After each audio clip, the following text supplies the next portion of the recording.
This is Sean Wilson. In this video, I'd like to briefly discuss the fundamentals of chess. Before we begin, we need to understand the chessboard and the chess pieces.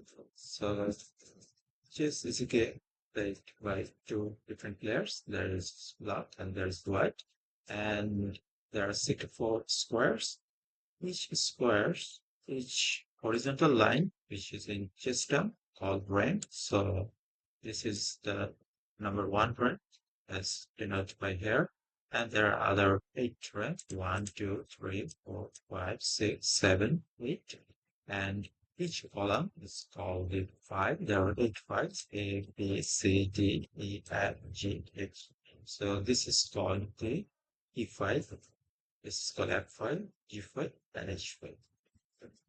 You can understand now that each square has its own unique set of combination of number and digit. This is why, like this square is called D4 square, this square F6, this square C2, this square A3. And this is why we sometimes see those notation like if I play this, people can say that knight moves to f3, or if one play this, one can say that pawn moves to e6. So this is how the chess piece and the notation works, which we often see on the actual play. So now let's get familiar with the chess pieces. There are six different kinds of pieces. Pawns, you can see eight pawns in each side, and we have two rooks. Then we have two knights, and then we have two bishops, one king, one queen, and one king. So there are six different pieces. So pawn moves straightforward, always one at a time, like this, but at their beginning position, it can move forward only once, two times. So it can go here, it can go there, it can go there, it goes two times. But after that, they need to move only one. And they captures diagonally. So it can capture here or here if there are any pieces. So captures, and then again move forward one straight line at a time. And then if we look at the other pieces, it is easier to show in here. There are bishops which can move diagonally. You can see it can move this diagonal, this diagonal, this diagonal, and this diagonal. And there is knight which can move L shape. So it can move in any sort of L shape. So this L shape, this L shape, this L shape, this L shape. So it's kind of like up, jump, up, jump, up, jump, kind of like this, or kind of like this, or this. And it's sort of L shape. And there is rook, which can move a straight line in any direction. I mean, horizontally or vertically. And there is queen, which can move actually in any direction, like it can move like rook, it can move like bishop, but only thing that it can't do is moving like the knight. And there's also our king, which can move one square at a time in any direction. So it can move there, there, there, there, there, there, in any direction. So now the most important question, what's the value of the each piece? So whenever you ask this question, the naive answer is the queen because it can goes in any direction. But we need to understand that it was the purpose of this game. The purpose of this game is to checkmate the opponent. What is checkmate mean? Checkmate means when there is no legal move for the opponent to escape, or in other words, the opponent king gets captured. For example, let's say my opponent, I play this, then my opponent play this, I play this, my opponent play this, and I play this move. And now, as you can see, this is called shape because I am threatening to capture the king in my next move. So, and this king has no escape square. It can't move anywhere. But if we, this is called the checkmate, and when it happens, the game ends. But let's say my opponent move here, then I play here, I play here, and then I give the check. Now my opponent can defend this way, or we can move this way. I can give another check. So now my king doesn't need to go anywhere. It can capture this place. So when there is no legal place to move, when the king is in check, that is called the checkmate. Now, so in terms of that, you can understand the value of the king is kind of like infinity in the chess. It is the most valuable pieces, not the queen. All the pieces are supporting this piece. After that, you can say that the queen can move in any direction. This is why it is, after the king, it is the most significant piece in the board. Now, there are value assigned to understand it more clearly. So in terms of chess start, the queen has the value of 9. Then we could have rook, which is the second most valuable after the king, which has the value 5. And then bishop and knights both hold value 3, though it kind of changes, like bishop pairs sometimes dominate, and sometimes in the end game in some condition, knight dominates the bishop. So it can change something like 2.7 to 3.33, something like that. But in general, both bishop and knight for the same value. And we have pawn. Pawn usually have one value. So we can say that if we have three pawn, which is similar or equal to one bishop or one knight. If we have five pawns, then we can say it is equal to one rook. And if we have two rooks, then it is equal to one queen and one pawn. So this is, and it goes on and on. So pawn has some special ability. First of all, a pawn can promote.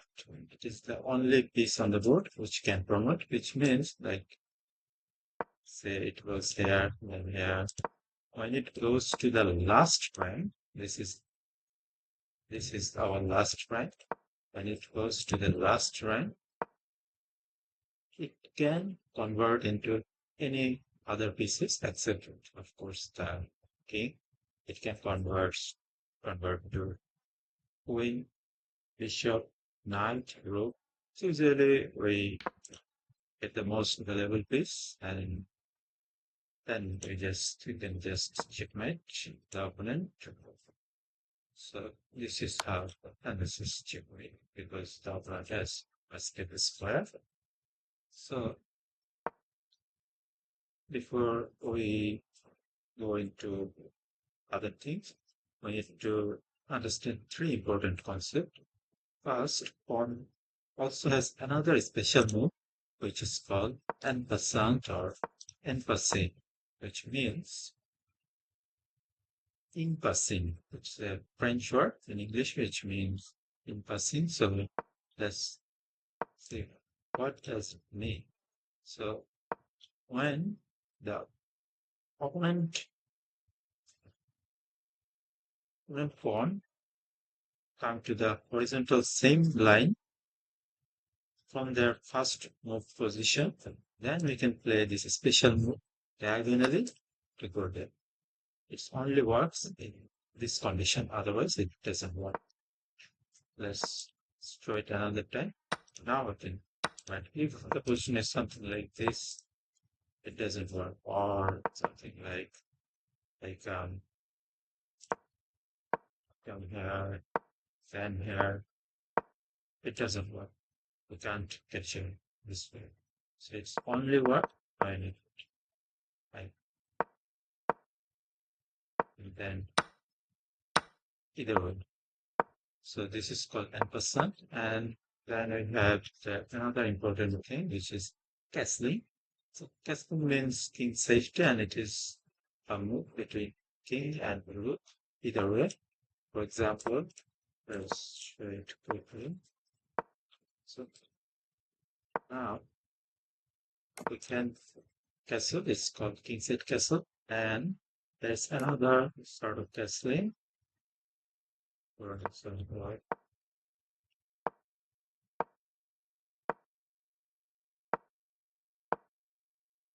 queen side castling. Now this is called the long castle, which is denotes by O. And you can also perform the king side castle, which is this. So this side is called the king side, and so this side is called king side. Everything on the right side and everything on the left side is called the good side. So this castle is king side castle, and then this castle is queen side castle. And there are other things like stalemate. Stalemate is when opponent king is not in check, but there is no legal move to play. So I can show it briefly. Like, for example, let's say I have a king here. Let's say we play this. So opponent go there. I play this. They play sorry. They play this. I go there. They play this. I go there. They play this. Now, if I play this, it's actually stalemate because this black king has no escape square and it's not in check, so it can't move there. So this is called stalemate. Stalemate can happen at any position. It doesn't have to be at the end. Whenever the king doesn't have any legal move or any other pieces, doesn't have any legal move, you can have stalemate with pawn, knight, bishop, etc. And there are other sort of stalemate. For example, if we don't have the sufficient piece, for example, at the end I have only king and knight, or like king and bishop. We can't checkmate the opponent king with just only one bishop or one knight. This is also called some sort of draw, not a stalemate. And then there are other ways to claim the draw, like 15 of rules. If when we're playing, if we don't capture anything or doesn't move our pawn to 50 move, then the opponent can play draw. And there are other sort of way to draw, like if position 3 move repetition in this context, like if the position repeats for 3 times, then we also can it's also can be played as draw. So these are the chess rules or fundamentals that I briefly covered in this video. Hope this helps. Now we're going to explore some basic endgame checkmating pattern or checkmating technique. So this sort of checkmating, in my term, I say that these are called edge mate because our goal is to take the opposite king into the edge of the board. So in here you can see that the opponent king is already on the edge. So let me just put it differently. So let's say we begin in here. So our goal is to make the opponent king on the edge of the board. In any edge, this, this, or this. So in order to do that, we first need to limit the opponent king movement. So to do so, you can play something like this. This limit the opponent position. Better move was here. Let's say we place this. We can simply move there. Now we're cutting off this and also this. So it needs to move here. Let's say we move there. Then you can move there. You can move there. You can see the pattern. We are cutting off this and this. So its free space becoming lesser and lesser. Then you can move here. You can also come. Then you can go there, you can go there, you can go there, you can go there. If you go to the edge, then we just simply restricts this move to any other higher file. Then you can move there, we just simply wait. Then you can go there, there, there, there. But remember there.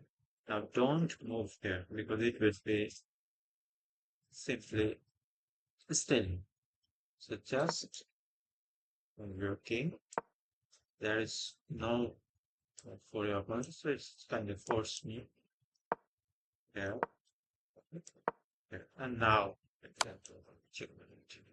So this is how you can checkmate by only win on the board. Now let's see how to checkmate your opponent by two routes.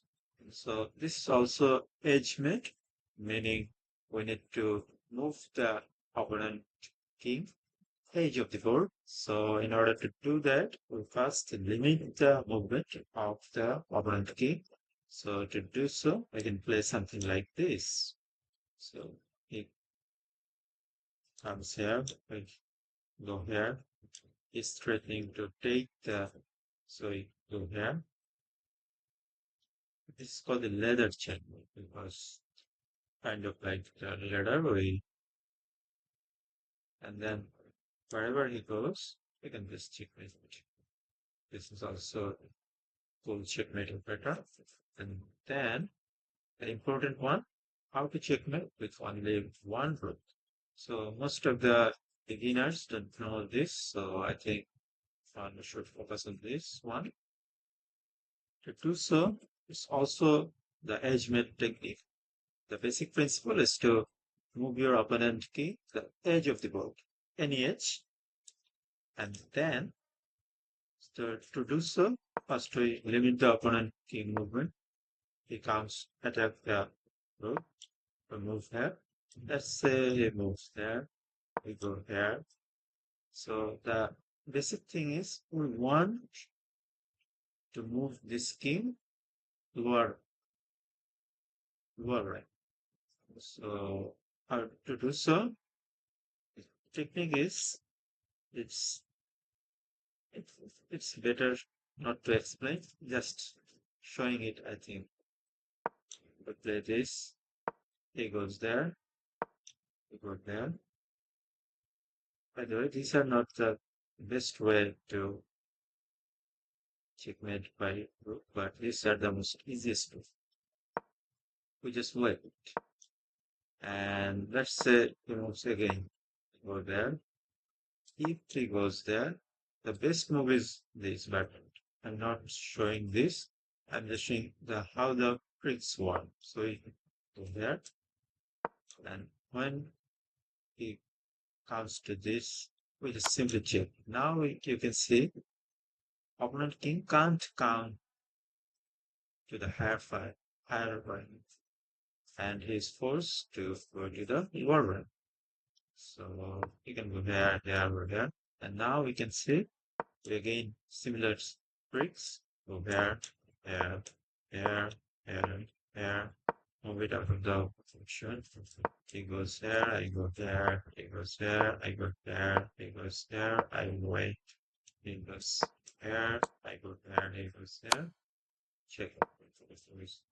Then again, I come, he goes there, I go there, he goes there, and this is checkmate.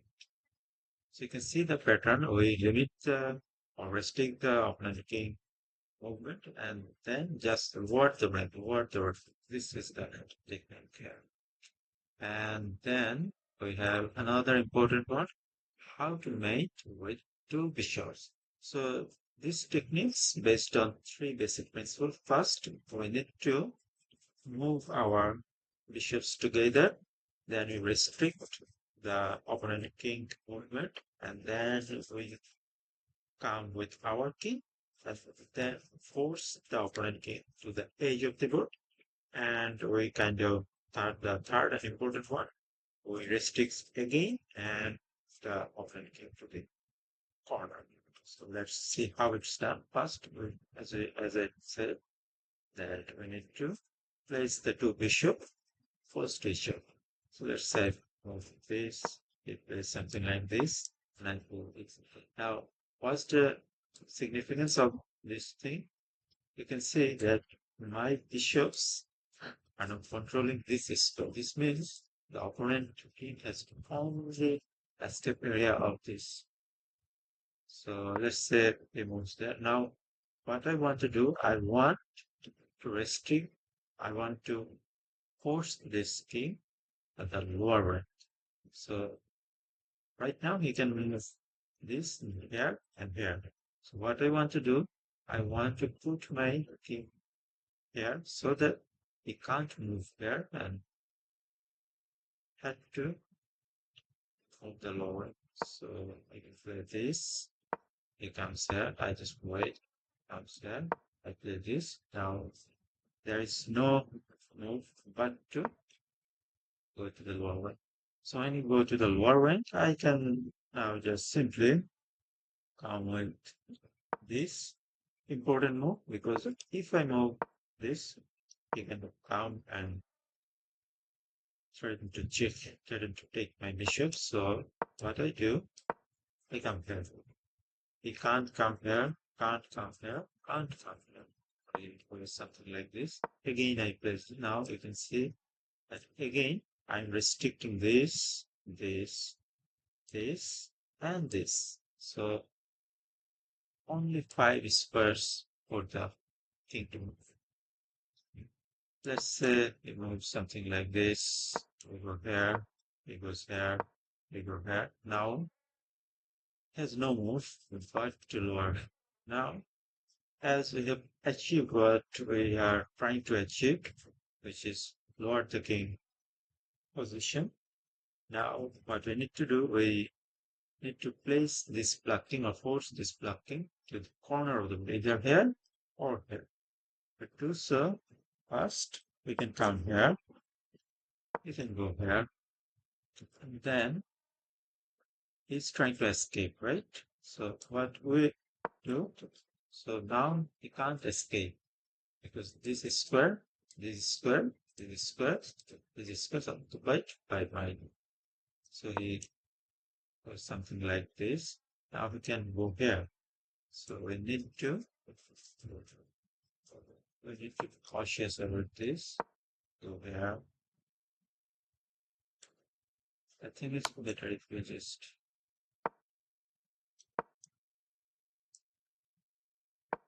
there.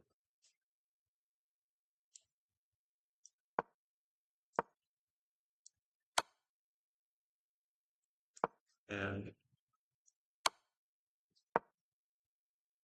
there. Important move by the way. And now you can see there's no and now as you can see the only move that he can play is this. So if we play something like this, it will be stalemate. So beware, we can't do this. So what we are trying to do here, we just simply wait. There's one move. If there's something like this, Then I play this, this, and this.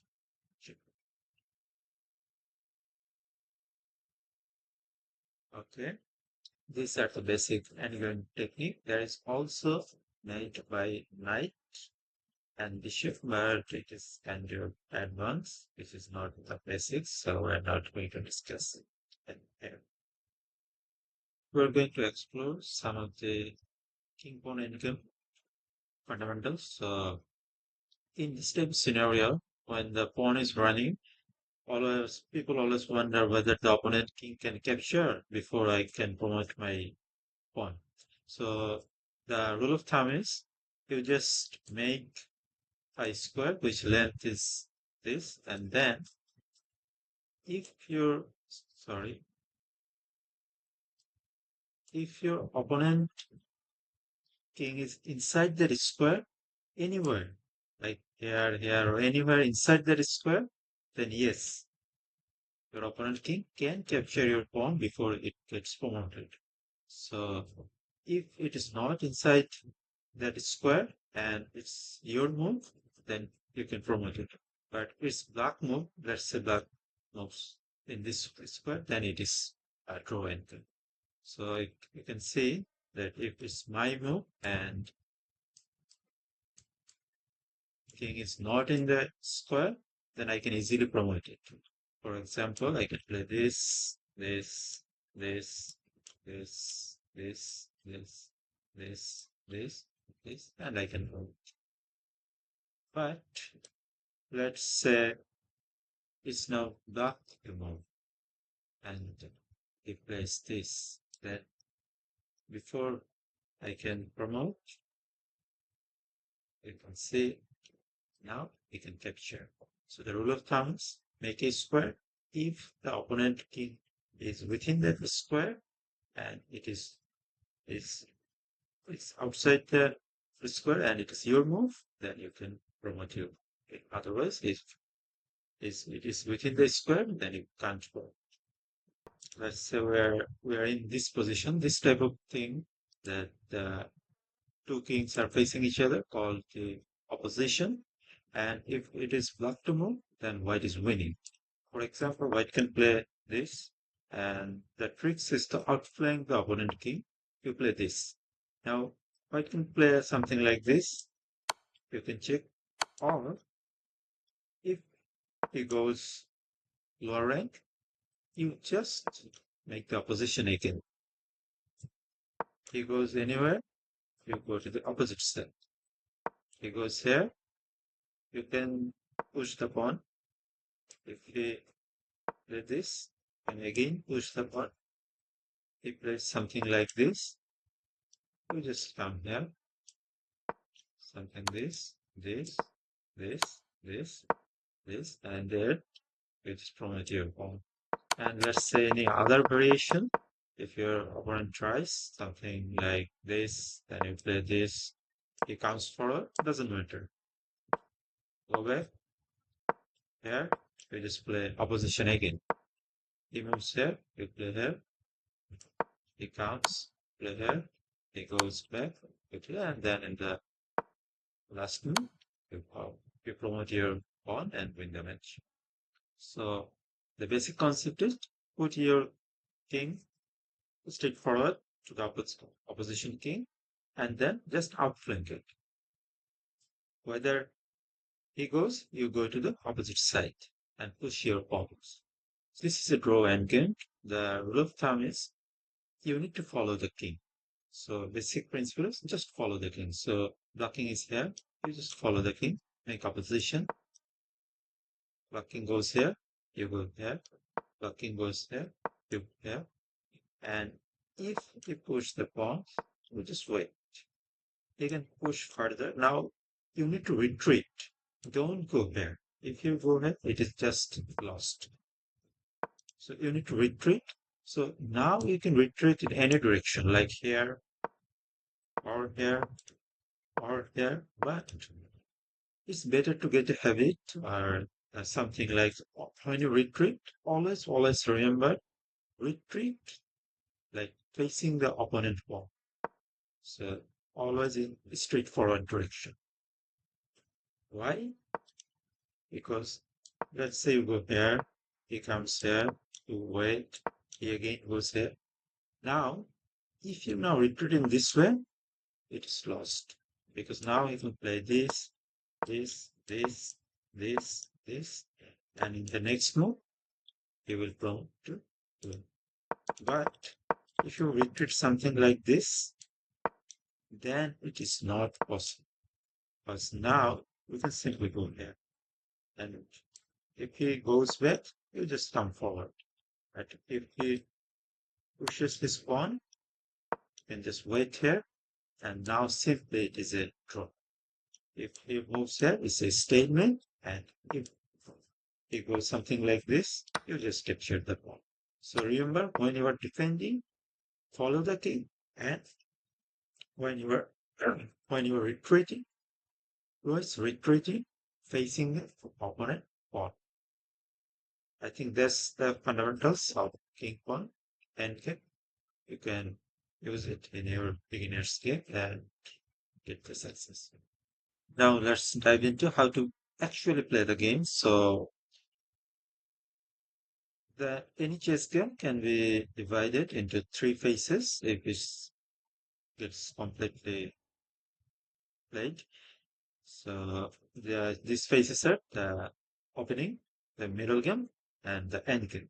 So these three phases has different objectives. For example, in the opening, our main goal is to control the center, mobilize the pieces so that they can move freely, and safety of the king by castling. So you want to achieve these three things in the opening phase. And in the middle game, you try to gain advantage or you try to make the opponent king. So in many games, you won't be able to make your opponent king, but you can gain some sort of advantage so that when it comes to the end game, you are in the upper hand. So this is the middle, and in middle game there are many tactics, strategy, but discussing those things actually very trivial. Instead, if someone play around and you see those things, you can learn more about this. And in the end game, your king should be active. This means your king should near closer to your pawn and sometimes defend. Sometimes it also helps to promote the pawn. And the basic endgame principle is 3P, meaning boost your passed pawn. So always push your passed pawn when it comes to endgame. And usually it is better if the rook behind it support it. And if you don't have any passed pawn, then you try to create one and make your king active, as I have said before. If you follow this principle, it's just enough for the beginners. So let's see those in kind of details. So let's say it's your move, and I've said that in the opening you need to control your center. So you can place move like this. It's called e4. And let's say your opponent plays something like this. That I also said that your second goal is to mobilize your pieces. So you mobilize your knight, which also control these two center square. Then let's say your opponent plays something like this. You can take, or you can push your pawn forward. Let's say you take your opponent. Let's say take with the pawn, and now you can also move to your other pieces, or you can playing this. I think other pieces. Let's say your opponent also mobilize these pieces, and then you can play something like this or this. Let's say I play this. So you are actually trying to achieve the castle. Let's say your opponent plays something like this, which is checked. You can defend it by this or this or this, your choice. Let's say you play something like this. And then in the next move, your opponent just castles king safety, and third objective, you also castle and get the king safety. So this is the opening phase. In the middle game, you try to achieve advantage or try to mate your opponent. So there are various tactics. You can go here and then try to push your pawn. You can then try to mobilize your other pieces to attack the black king. And there's many tactics, strategy, pin, and fork, and many things. So when it comes to end game, let's say you came to the end game, and in the end game, I have said that your let's show a different sort of position. Let's say you came to the end game. So in this sort of end game, what your goal is to push your past pawn. Let's say you both have pawn. So your goal is to push your past pawn. Push, push, push, push. That's your goal. And let's say you don't have a past pawn, something like this. This, this. So in this type of scenario, you try to create a past pawn, but you need to understand whether your past pawn going to the opposite side faster or whether his past pawn going to the opposite side faster. So you need to calculate those, and you always try to achieve a active king. So try to move it further closer. As you can see, when it is here, it's not winning for white. But when it's close to the pawn, you can see that it is winning for white. So that's the basic principle. You create a fast pawn, push your fast pawn. If you don't, and if you don't have active king, then make it active. Make it come to closer to your pawn to help it and support it. And always put your rook behind your fast pawn so that it can support it. But in some endgame, you can see that sometimes it's better to put rook other places. As you can play around, you gain more experience and you understand it more. So this is basically the fundamentals of the three phases, which you can further explore.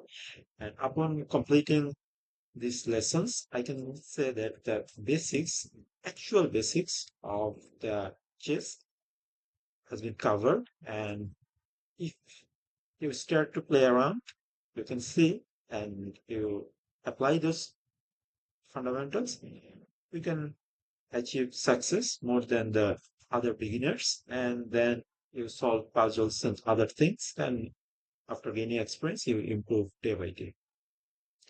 So, how to improve in chess? In terms of improving in chess, you need to follow three principles. First, you need to gain knowledge of the fundamentals. There's a book of Capablanca which I recommend to everyone. You can read it. It's covered the fundamental principle of chess. Often the grandmaster even revise this book just to sharp their fundamentals. It's not like they forget those things. They just want to sharp their memory.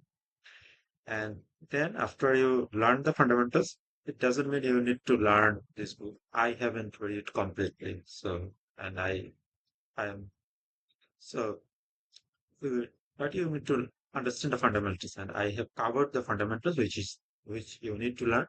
More people always say that something like you need to learn various theory and thing. But the thing is, under 2000 rating, you actually don't need that much of a theory. You just understand the fundamentals and then one opening theory for white, one opening theory for black. And you don't need to go deep down 10 moves, 15 moves, just 4 and 5 moves. That's enough. And then, but you understand how the game progresses and how the objective of those openings. Then you need to play around and don't just play bullet and blitz game. Those things doesn't improve you. You need to play longer format, like rapid game, 10 minutes, 15 minutes.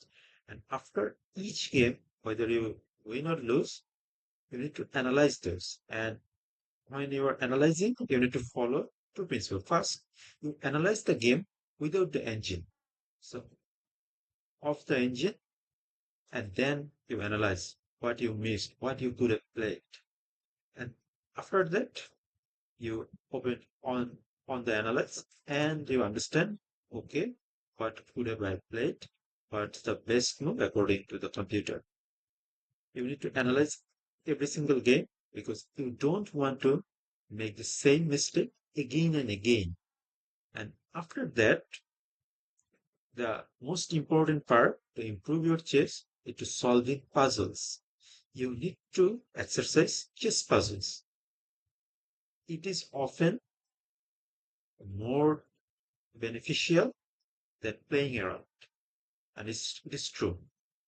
You need to solve those puzzles because under 2020, the game is actually win most of the time by tactics. And when you solve those puzzles, you can actually relate those tactics in actual game and can easily get benefit from this position. So you need to solve puzzles day by day. There's lots of puzzle in chess.com and other various type of puzzles. And you can chess tempo and other things. And you can use those website and app and gain and solve more and more puzzles. And you can see that if you follow around these three principles, you can see that your chess will improve day by day. And I think this is enough to getting 2000 rating. After that, you actually need to deep down and understand a lot of theory, a lot of practice, and a lot of other thing, training and other thing. But before 2000, it is enough to just follow these three principles. So this covered everything I got to say about the fundamentals. Let us see you on the next video. Bye. Take care. Love you.